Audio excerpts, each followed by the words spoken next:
Recorded Books presents an unabridged recording of Emma by Jane Austen, narrated by Victoria Morgan. This book was first published in 1815. This recording is copyrighted 1987 by Recorded Books. Jane Austen grew up a tall, graceful girl with hazel eyes and brown curly hair. She was blithe, witty, a keen observer of people, an accomplished conversationalist and dancer, and a prodigious letter-writer. She never traveled beyond the narrow confines of her own world of Hampshire, Kent, Sussex, and Somerset. Hers was a pleasant, secure, and strictly limited world, untouched by the great events of her time. Jane Austen produced her 6 books in 2 periods, divided by a long interval in which she did not write.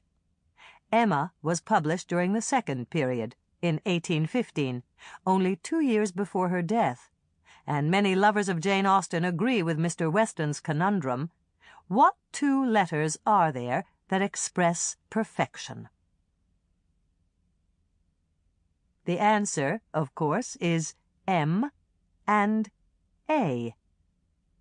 And now, Emma.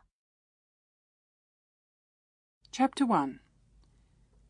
Emma Woodhouse, handsome, clever, and rich, with a comfortable home and a happy disposition, seemed to unite some of the best blessings of existence, and had lived nearly 21 years in the world with very little to distress or vex her.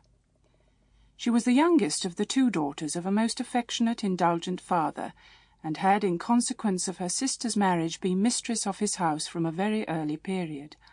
Her mother had died too long ago for her to have more than an indistinct remembrance of her caress, and her place had been supplied by an excellent woman as governess, who had fallen little short of a mother in affection.